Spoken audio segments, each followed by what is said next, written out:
Merci d'être venu ce matin pour Jésus. Vous n'êtes pas venu pour le pasteur. Amen. Si vous êtes venu pour le pasteur, vous risquez d'être déçu, parce que j'ai un sermon de 2h30. J'étais dans mon bureau ce matin et je priais, j'ai dit, Seigneur, que ce ne soit pas ma voix qu'ils entendent, mais la voix de Jésus. Quand j'ai entendu les 2 ou 3 derniers échanges, je me suis dit, mais c'est incroyable, j'ai l'impression que le pasteur Mathias, il a un petit oiseau qu'il envoie de temps en temps dans mon bureau pour voir ce que je vais prêcher, pour s'inspirer. Mais en fin de compte, c'est le contraire, c'est le Saint-Esprit qui lui dit, tu dois choisir ces chants-là. Il a été question de briser les chaînes, et je me suis dit, mais c'est le message de ce matin. Je voudrais vous inviter à faire une lecture dans Actes, au chapitre 16, on va lire 10 versets. Actes, chapitre 16, verset 16.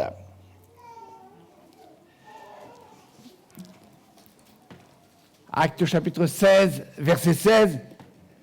Il est dit ceci, « Comme nous allions au lieu de prière, une servante qui avait un esprit de python et qui, en devinant procurer un grand profit à ses maîtres, vint au-devant de nous et se mit à nous suivre, Paul et nous. Elle criait, « Ces hommes sont les serviteurs du Dieu très haut, et ils vous annoncent la voie du salut. » Elle fit cela pendant plusieurs jours. Paul, fatigué, se retourna et dit à l'esprit, « Je t'ordonne au nom de Jésus-Christ de sortir d'elle. » Et il sortit alors même. Les maîtres de la servante, voyant disparaître l'espoir de leur gain, se saisirent de Paul et de Silas. Et les traînèrent sur la place publique. Ils les traînèrent. Je ne sais pas si ça vous arrive de traîner dans la vie, oui. De se traîner parce qu'on est fatigué, oui. Mais quand on vous traîne, c'est-à-dire soit qu'on vous prenne par les cheveux ou par la chemise ou leur tunique, et puis on vous traîne de force. Et il est dit ceci, ils les traînèrent sur la place publique devant les magistrats. Ils les présentèrent aux prêteurs en disant, « Ces hommes troublent notre ville. Ce sont des Juifs qui annoncent des coutumes qui ne nous est permis ni de recevoir ni de suivre. À nous qui sommes Romains. » La foule se souleva aussi contre eux, et les prêteurs ayant fait arracher leurs vêtements. Non seulement on les traîne, mais on arrache leurs vêtements. Je ne sais pas si vous aimez vos vêtements, mais imaginez que quelqu'un ce matin vienne et vous arrache les vêtements. Arrache les vêtements. Ordonnèrent qu'on les batte de verges. Après qu'on les eut chargés de coups, ma Bible à moi dit quelque chose. Et on pense que quelquefois l'ennemi va prendre soin, allez, entrer dans votre cellule, on a une télévision toute couleur, et puis c'est bien. Non, la Bible nous dit, ils les jetèrent en prison, en recommandant au geôlier de les garder sûrement. Le geôlier, ayant reçu cet ordre, les jeta dans la prison intérieure, c'est-à-dire au plus profond de la prison, et leur mit les ceps aux pieds. Vers le milieu de la nuit, Paul et Silas priaient et chantaient les louanges de Dieu. Et il règne, et il règne. Ils chantaient les louanges et la gloire de Dieu. Et les prisonniers les entendaient.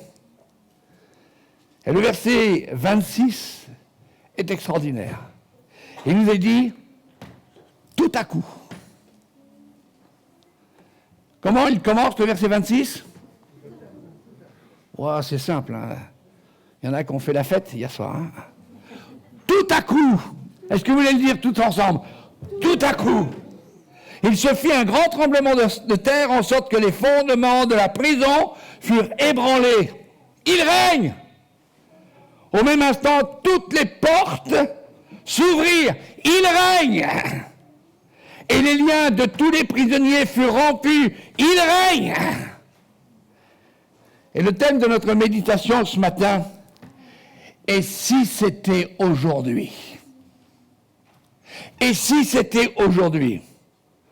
Alors bien sûr, on connaît tous cette histoire, cet événement dans la vie de Paul et de Silas. Quelquefois, nous ne comprenons pas toujours les circonstances qui surviennent dans notre vie. C'est pourquoi il nous faut véritablement aussi l'esprit de discernement, le discernement des esprits, si nous ne voulons pas être piégés par l'ennemi de la parole de Dieu qui est Satan. Paul et Silas sont dans la ville de Philippe, qui est la première grande ville de la Macédoine. Et suite à la vision que Paul a eue, ils sont là pour annoncer l'évangile. Et à un moment donné, une femme qui on ne sait d'où elle vient, commence à leur faire de la publicité. Je ne sais pas si vous aimez qu'on vous fasse de la publicité. Et ils ont commencé à dire, ces hommes sont des serviteurs du Dieu très haut. Waouh! Ils vous annoncent la voie du salut. Que penseriez-vous si lundi matin ou mardi matin, vous faites vos courses, vous êtes à Intermarché, et puis on commence derrière vous à dire « Cet homme, cette femme est un serviteur, une servante de l'Éternel, il vous annonce !» Je crois que certains seraient gênés s'ils pouvaient être une petite souris pour se garer dans un petit trou. Et la Bible nous dit que cela s'est fait pendant plusieurs jours. Pourtant, ce que cette femme annonçait était la vérité. Paul et Silas étaient vraiment des serviteurs du Très-Haut. Ils annonçaient la voie du salut. Quelle pulbe! Il faut savoir que la meilleure recommandation, ce n'est pas celle que les hommes de ce monde nous font. Mais la meilleure recommandation, c'est celle que Dieu nous fait. Et Paul se fatigue. Et par cet esprit de discernement, il va distinguer que cette annonce n'est pas pure, n'est pas une aide venant de Dieu. Est-ce que vous savez que Satan connaît les Écritures? Laissez-moi vous dire, il connaît la Bible mieux que vous. Il a même proposé à Jésus des versets bibliques. Il a même proposé à Jésus de l'emmener à se suicider parce qu'il ne craindrait rien. C'est écrit dans la parole de Dieu. Mais le diable, c'est celui aussi qui tord les Écritures. Il peut dire une vérité, mais ce ne sera pas la vérité parce que le diable, son origine, c'est le mensonge. Alors, Paul discerne un esprit diabolique, un esprit de Python, et au nom de Jésus, il libère cette femme qui rapportait énormément d'argent à ceux qui la manipulaient. Résultat, après avoir fait du bien, ils se retrouvent tous deux en garde à vue, puis jetés en prison. Quelle aurait été votre réaction? Quelle aurait été ma réaction? Vous faites du bien, vous libérez quelqu'un de l'oppression de l'ennemi, on vous accuse à tort et on vous jette en prison. J'ai réfléchi, je me demande si quand Paul et Silas ont été jetés en prison, et spécialement Paul, si Paul n'a pas réembobiné la bobine de film. Mais ce n'est pas du tout le thème de ma vision que Dieu m'a envoyé. La vision, c'était un homme, viens nous secourir en Macédoine. Et là, je me trouve en prison. Est-ce que dans l'esprit de Paul, il y a eu cette réflexion, cette analyse? Est-ce que j'ai pu me tromper? Est-ce que j'ai bien compris? Est-ce que je suis bien dans la bonne direction? Viens nous secourir en Macédoine. Et il se retrouve avec son compagnon d'œuvre en prison. Une première pensée qui se dégage, que le Saint-Esprit m'a donnée, c'est celle-ci. Paul sait, quand on sert le Seigneur, il faut s'attendre à tout. Allô? Les deux jeunes mariés sont bien réveillés. Et vous n'avez pas fait la fête. Quand on sert le Seigneur, il faut s'attendre à tout.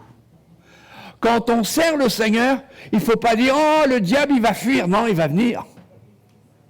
Et il va vous attaquer parce que vous êtes dangereux pour son royaume. Et si vous n'êtes pas prêt à subir l'opposition, les accusations, l'intervention de l'ennemi pour vous empêcher d'accomplir ce à quoi vous êtes appelé, alors restez tranquille chez vous.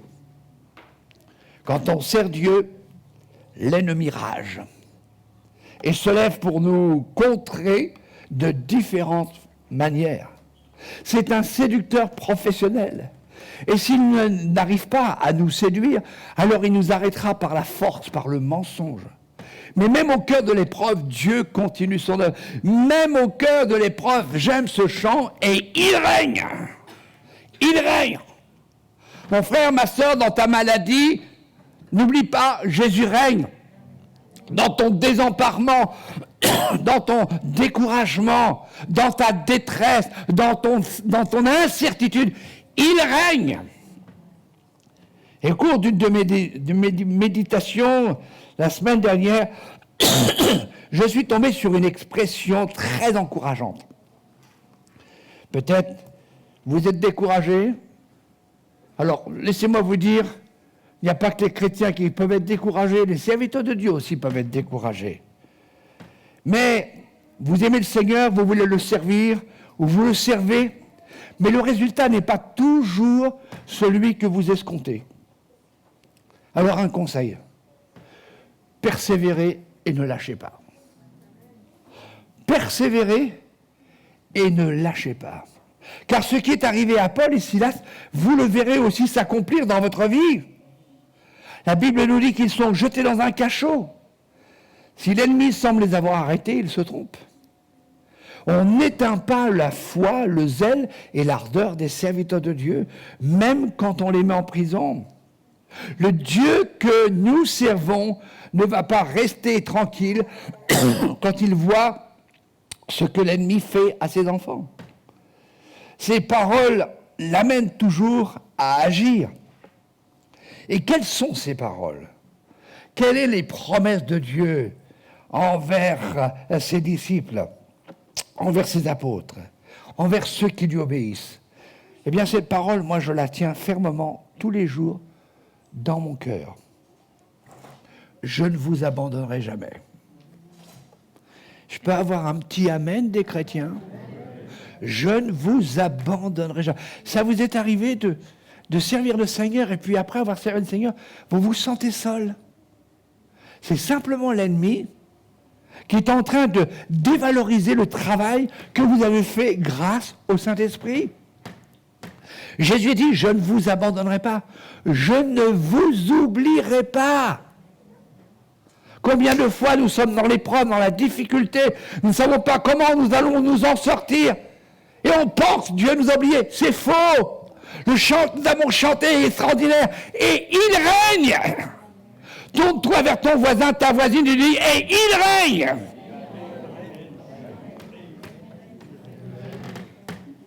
Et quand tu sens que l'ennemi est près de toi, tu le regardes en face et tu dis, Jésus règne. Vous allez voir la calotte qui prend.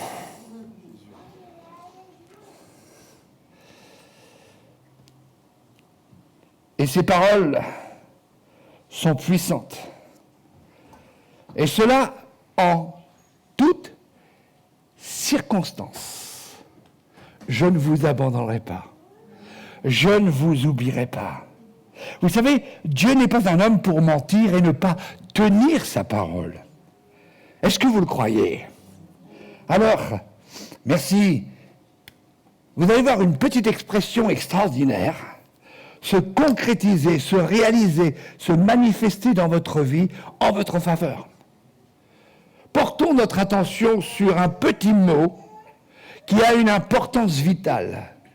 Il débute et il ouvre le verset 26 que nous venons de lire, où se manifeste la puissance extraordinaire de celui qui contrôle absolument tout sur cette terre. Et que rien, aucune force, aucune opposition ne peuvent arrêter. Voilà, encore le chant.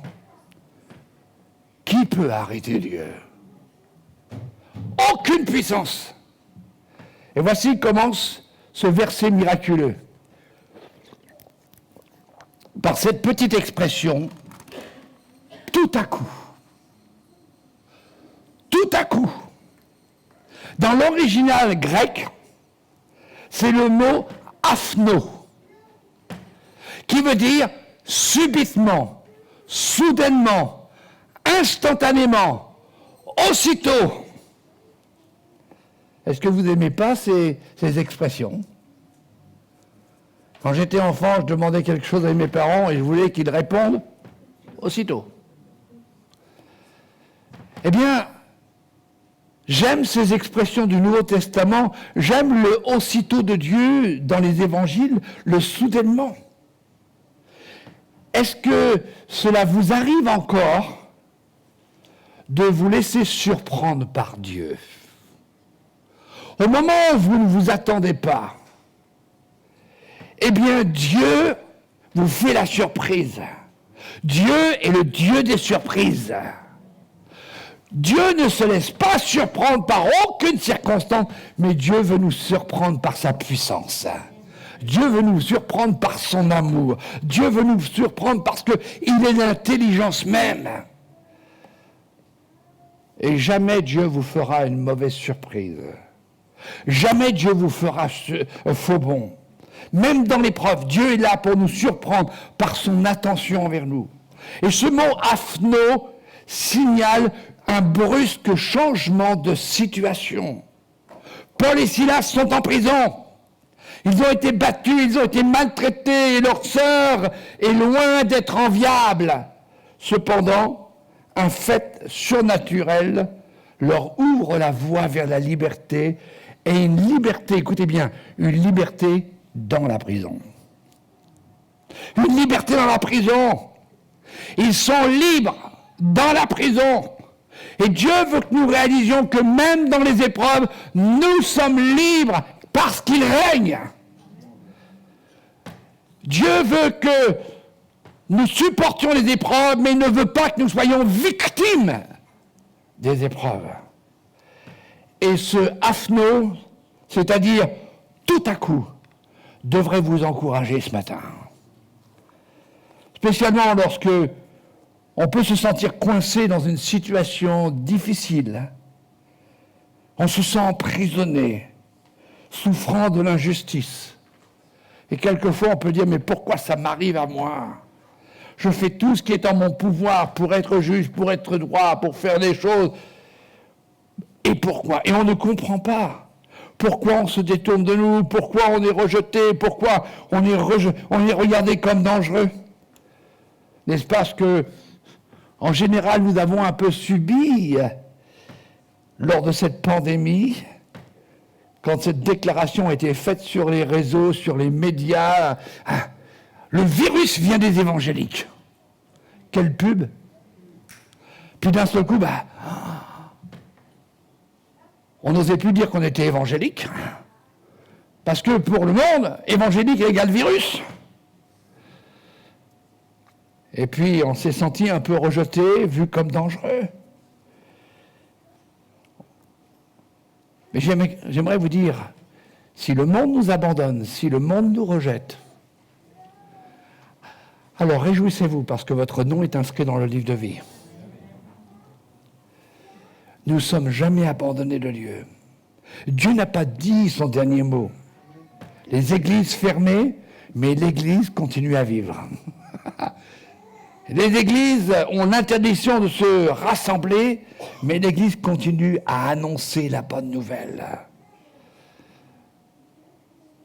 Parce que nous avons l'assurance, la certitude qu'il existe un tout à coup qui vient du ciel pour nous sortir de cette situation, changer le mal en bien.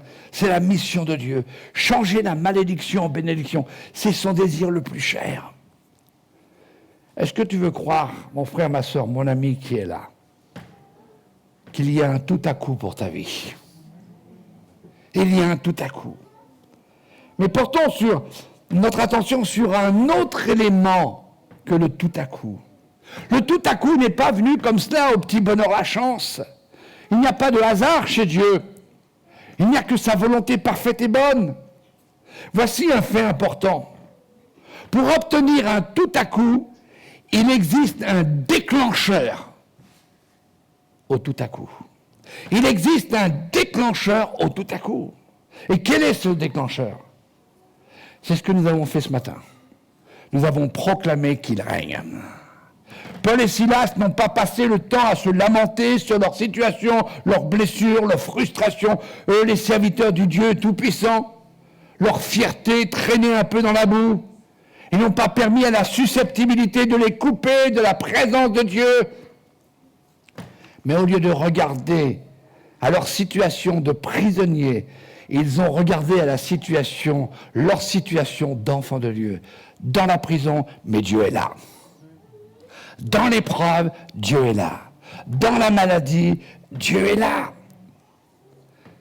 Ils ont regardé quelle situation? Eh bien, ils ont regardé la situation des enfants de Dieu qui est exprimée dans Éphésiens au chapitre 2, verset 6. Il nous a ressuscités ensemble, écoutez bien, et il nous a fait asseoir ensemble dans les lieux célestes en Jésus-Christ. Il nous a fait asseoir ensemble dans les lieux célestes avec Jésus-Christ. Ils ne sont plus assis et liés dans la prison. Dans la prison, ils sont assis ensemble dans les lieux célestes avec Jésus. Ils sont libres. Les barreaux, les chaînes, les ceps aux pieds ne les contrôlent pas. La Bible nous dit, au lieu de se lamenter, de gémir, de pleurer, de plaindre, de se plaindre, ils ont commencé à louer Dieu. Je fais une petite pause. Je viens de dire, ils ont loué Dieu. Pas du bout des lèvres. Quelquefois, je ne veux pas généraliser, mais il faut que nous nous fassions violence quand nous venons dans la maison de Dieu. Et que peut-être nous sommes dans des difficultés, peut-être dans des soucis, des inquiétudes, nous sommes comme emprisonnés. Et il faut permettre à rien de nous empêcher de louer Dieu. Et dans la prison, je ne pense pas qu'ils ont dit « Bon, on va louer Dieu, mais attention, il ne faut pas réveiller les autres. » C'était minuit, hein. Ils ont chanté, ils ont crié à tue-tête leur joie. Et ils règnent. Ils ont chanté la gloire de Dieu à pleine voix. Et la Bible nous dit en sorte que toute la prison a entendu leur chant d'adoration, de louange, de reconnaissance. Dans ta difficulté, mon frère, ma sœur, ouvre ta bouche. Ne loue pas le Seigneur du bout des lèvres, mais crie ta joie, crie ta foi, fais monter ta reconnaissance, ton adoration vers le ciel, car tu n'es pas destiné à rester dans ta situation. Il suffit que tu ouvres la bouche pour que le tout à coup de Dieu se manifeste. Le puissant miracle se met en branle. Lorsque louer Dieu de toutes ses forces, c'est laisser Dieu s'occuper de tes difficultés, tes problèmes, et ne plus t'en inquiéter. C'est fixer ton attention sur celui qui est le Dieu très haut, et non pas sur ce que l'ennemi t'invite à faire. Oublier qui tu es et qui Dieu est. Tu n'es plus victime, tu n'es plus être victime, mais en louant Dieu, tu deviens victorieux et libre par la louange. La démonstration de leur foi a pris la voie du chant de reconnaissance. Ils étaient physiquement dans la prison, mais spirituellement dans les lieux célestes. Vous ne trouvez pas que c'est un privilège extraordinaire? On n'a plus, excusez-moi, une tête de chien battu. Même si, quelquefois, des gens et des proches nous ont contrariés, on ne doit pas être victime, ce sont des pièges de l'ennemi. Je veux crier ma joie, je veux louer, je veux pousser des cris de joie. Il règne. Et puis d'un seul coup, on ne s'y attend pas, on est tellement dans les lieux célestes qu'en bas, Dieu intervient et il y a un tout à coup. Si nous voulons vivre tous les tout à coup, nous devons rester dans cet esprit, dans cet état d'esprit jusqu'au moment où notre adoration va faire sauter les verrous de nos prisons physiques. Je n'ai pas dit de nos prisons spirituelles, parce que quand on loue le Seigneur avec des cris de joie, on n'est plus enchaîné spirituellement. Les chaînes physiques ne vont pas résister à la vibration de nos cordes vocales. Je ne sais pas si vous avez été, peut-être pour les plus anciens, peut-être pour les moins jeunes, mais il y a, je ne sais pas si vous vous rappelez de ce livre, c'est un livre illustré, on appelle ça un album, Tintin et la Castafiore. Pas si vous vous rappelez, à un moment donné, elle commence à monter, à chanter, puis d'un seul coup, il y a un vase de cristal, paf! Ou pour les plus jeunes, rappelez-vous le film Papa fait de la résistance. Dans la cave, cette cantatrice va chanter, et puis d'un seul coup, le verre de champagne éclate dans les mains d'un Allemand. Est-ce que vous ne voulez pas faire éclater tout ce qu'il y a dans les mains du diable ? Alors loue le Seigneur. Fais monter des cris de joie. Je voudrais terminer en vous amenant à repenser à un personnage extraordinaire de l'Ancien Testament, à notre ami Joseph, qui lui, comme Paul, a eu un songe, une vision. Il a connu des résultats tout à fait différents, absolument contraires à sa vision. Sujet de la haine de la part de ses frères, prêts à le tuer. Puis après, ils l'ont jeté dans un puits, puis vendu comme esclave à des marchands, puis arrivé en Égypte, esclave, mais par la grâce de Dieu et la faveur de l'Esprit, responsable de la maison de Potiphar. Et il est accusé sans pouvoir se défendre à cette proposition indécente de la femme de Potiphar. Il s'enfuit, et puis il est attrapé, il est jeté en prison, sans même qu'il ne puisse se défendre. Mais même dans cette situation, on le voit toujours intègre devant Dieu. Il ne se rebelle pas contre Dieu. Il reste fidèle.